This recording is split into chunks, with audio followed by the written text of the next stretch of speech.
Kana gaafan dhaabu fakkeenya kana dubbachuu baay'een jaalladha. Meeshaa baay'ee biteen Ameerikaanii fida amma rakkadhutti. Mana meeshaa irraa bitu sanatu cufame. Nan jaalladha mana sana. Waan an barbaadu hundumaa takkaadhumaan achitti dhaqee argadha. Cufame. Maaf cuftu manni kunoo gaariidhaan jedheen Ameerikaa. Jarri jaarsolii lama bara baay'ee hojjenni nu gaa'edhan. Kana duwwaa hojjenna miti miidhan. Indiyaa maaliif sittin himnu jedhan.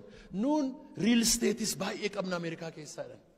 Jeettii fi awuroopilaanis hin gurgurra Ameerikaa keessaat Afrikaatti marmaarta miti maa tokko nurraan bitattuu naan jedhan.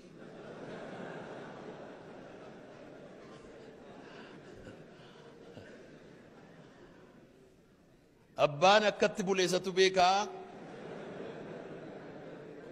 maal attam jedhu ollaan ullee kaameraa bitee jennaani jeettis hin danda'anaan jedhan jarri. Booddee hin danda'amu hin jenneen maal taareen dubbannaan jedheen.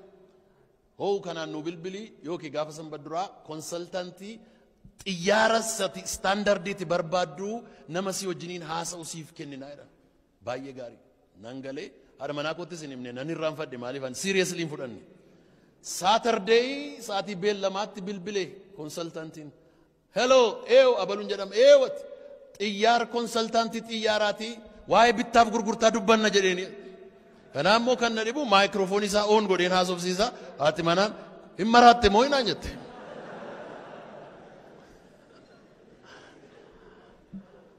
Egaa gaaffiin hiyyeessaa maal akka ta'e beektu miti yeroo hundumaa. Meeqa xiyyaarri gatiinsaadha. Gaafuman jalqabu meeqaan natti gurgurtu xiyyaara gatiinsaa meeqaan jedhu. Amma waa'ee gatii dubbanna utuu hin taane gatiin dhuma irratti dubbanna aynataati barbaaddu dubbanna jalqabaa jedhe. Diskashinii isaa najmu ilma dheeresse namichi. Asii Addis Ababaa isa bu'umoo dura Awurooppaa bu'ee isa Addis Ababaa bu'umoo isa nama meeqa butu isa keessa ciisan immoo isa keessa nyaatan immoo isa paasenjarii meeqa baatu immoo isa baay'ee fiigu immoo isa fiiwulii hinuma tarattare namichi. Isa gaariinsaa meeqa gatiinsaa abeet gaaffii Afrikaa kanuma miti egaa. Akkan gaashan qabne shakkuutti ka'e namichi. Ituma inni laaffisin baay'ee diskashiniin keenya xinnoo dheerachuu waan danda'uuf wal arginee haasofnu gaafa sanbata guddaati kunii gaafa dafnoo wal arginu baay'ee gaariidha jennee hin cufne natti galagaltee haati manaan koo fayyaadhaati garuu naan jette. Eeyyee fayyaadha. Eessa qubachiiftaa jette. Eewutu oofaa jette. Attamitti binnaa jette.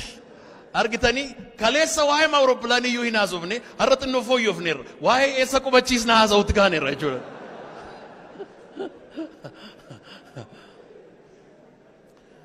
Baay'ee kan isin dinquu waldaan keenya waldaan keessa jiru Peachtree City naannoo ani jiru waldichi walakkaansaa paayilotootaa fi hostesoota baay'een isaanii paayilotota Delta Airlinesiti. Namichi paayilotota leenjisu. Ofiis xiyyaara oofu namni guddaan tokko yeroo hundumaa baay'ee walii wajjin dubbanna gaafa sanbata guddaa waldaa booddee dhufeetu ilaamee Dooktar Gammachiis jedha. Haadha manaa koo wajjin dhaabanna. Yeroo hundumaa waa'ee tajaajila keetii yaada. Karuma kaman si wajjiniin dhaabbadha jedhee yaada. Karuma kamiin si gargaaru laataa jennaan argiteeri argame inni oofuun jedheen haadha manaa kooti.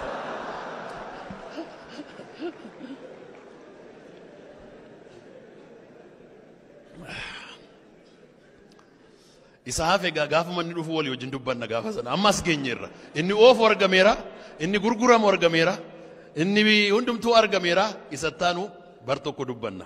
Yeroo dhiyoottis haa ta'u yeroo fagoottis hin danda'ama moo hin danda'amu? Kanuma dubbiinsa. Hin danda'ama jettee ati balbala bani malee hundumtuu hin danda'ama. Balbala bani jedhaani wallaa keessaniin. Balballi isaa hin danda'amaa kan jedhudha. Yes we can jedhe Obaamaan. Yes we can. Mo'uu hin dandeenya. Pirezidantii ta'uu hin dandeenya. Sooromuu hin dandeenya. Adii kana achi dhiibnee mana ishee keessatti mo'uu hin danda'amaa jedhe hin danda'ame. Hin danda'amaa ati jennaan hinuma danda'ama. Hirkadhuuti mee hin danda'ama jedhe. Ela haala har'a keessa jirtu. Mana har'a keessa jirtu. Hojii har'a keessa jirtu. Qalbii har'a keessa jirtu. Yaaddoo har'a keessa jirtu. Cabsitee keessaa ba'uun hin danda'ama. Hindanda amu warri jedhan